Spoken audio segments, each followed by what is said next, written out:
Assalamualaikum warahmatullahi wabarakatuh. Waalaikumsalam warahmatullahi wabarakatuh. Salam kenal Ibu. Salam kenal kembali. Mohon maaf mengganggu waktunya sebentar ya Bu. Sebelumnya perkenalkan, nama saya Anak Indonesia Septiani dari program studi D3 Keperawatan kelompok 3. Kalau Ibu sendiri? Saya Ibu Cica, usia 43 tahun, kebetulan sebagai ibu rumah tangga biasa. Baik. Mohon izin bertanya Ibu, mohon maaf sebelumnya. Di usia Ibu yang sekarang ini, apakah Ibu sudah mengenal, sudah memahami apa aja sih penyakit yang rentan menyerang di usia-usia lanjut atau bahkan usia 40 tahun ke atas, 50 tahun ke atas?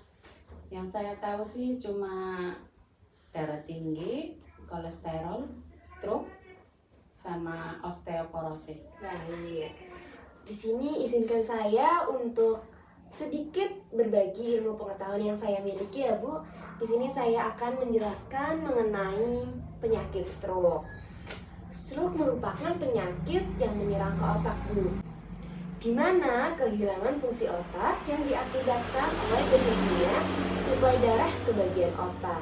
Jadi otak tidak dapat berfungsi dengan baik atau mengalami gangguan. Penyakit stroke ini dibagi menjadi 3 jenis. Yang pertama adalah transient ischemic attack. Serangan ini terjadi ketika aliran darah otak mengalami sumbatan sesaat. Karena sesaat, biasanya gejalanya kurang dari 24 jam sudah mulai pulih kembali. Yang kedua adalah stroke sumbatan. Stroke sumbatan ini terjadi ketika aliran darah otak mengalami sumbatan total.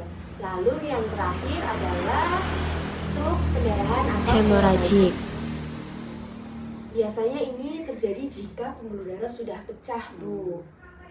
Ngeri juga ya ternyata ya Mbak. Iya, Bu. Nah, faktor resiko penyakit stroke ini dibagi menjadi 2, Bu.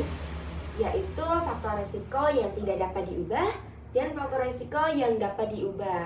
Faktor resiko yang tidak dapat diubah antara lain yaitu usia, jenis kelamin, dan riwayat keluarga atau keturunan.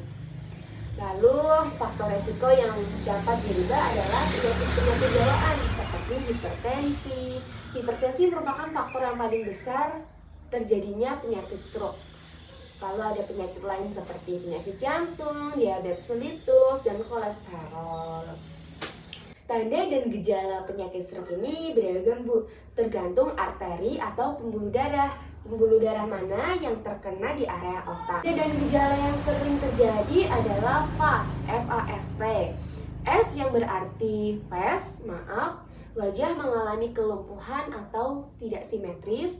Yang kedua adalah arms, kelemahan lengan atau kaki, atau bisa sampai mati rasa. Ini terjadi sebagian atau keseluruhan. Yang ketiga adalah speech, berbicaranya sudah tidak jelas atau pelor. Ketika sudah mengalami 3 tanda ini, 3 gejala ini, yang terakhir adalah T, time, waktu. Ini sudah waktunya harus ditangani. Periode emas penanganan penyakit stroke ini adalah penderita sudah harus tiba di rumah sakit kurang dari 3 jam Bu. Bila terlambat, penderita akan mengalami kecacatan permanen atau bahkan kematian. Namun jangan khawatir Ibu, segala penyakit pasti bisa dicegah. Penyakit stroke ini juga dapat dicegah dengan cara menghindari dan mengendalikan faktor-faktor resiko penyakit stroke. Pencegahan penyakit stroke ini dibagi menjadi 2, pencegahan primer dan pencegahan sekunder.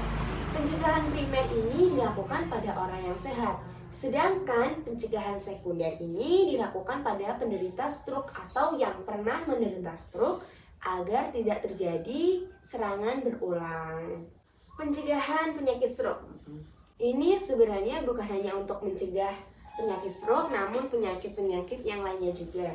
Pencegahannya antara lain adalah cek tekanan darah secara rutin, olahraga teratur, pola makan yang sehat, perbanyak minum air putih, perbanyak makan buah dan sayur, mengontrol kolesterol, hindari merokok dan minum alkohol. Karena merokok dan meminum alkohol ini dapat merusak pembuluh darah ya teman-teman semuanya. Mohon maaf izin bertanya Ibu, apakah suami Ibu perokok dan meminum alkohol? Perokok aja Mbak. Perokok saja, tidak meminum alkohol. Ya, sebisa mungkin untuk bisa dihindari atau setidaknya diminimalisir ya Ibu, mohon disampaikan. Lalu yang terakhir adalah hindari stres, karena stres itu pemicu segala penyakit. Nah, itu tadi sedikit penjelasan mengenai penyakit stroke Ibu. Saya berterima kasih sekali atas waktu Ibu yang sudah diberikan kepada saya. Saya juga berterima kasih. Iya, Ya, sama-sama. setidaknya Ibu bisa tahulah tentang cara penyakit stroke. Iya. Saya juga mohon maaf sebesar-besarnya Ibu apabila penjelasan saya ini kurang maksimal, kurang baik diterima. Terima kasih teman-teman semua. Kurang lebihnya mohon dimaafkan. Wassalamualaikum warahmatullahi wabarakatuh. Waalaikumsalam warahmatullahi wabarakatuh. Terima kasih.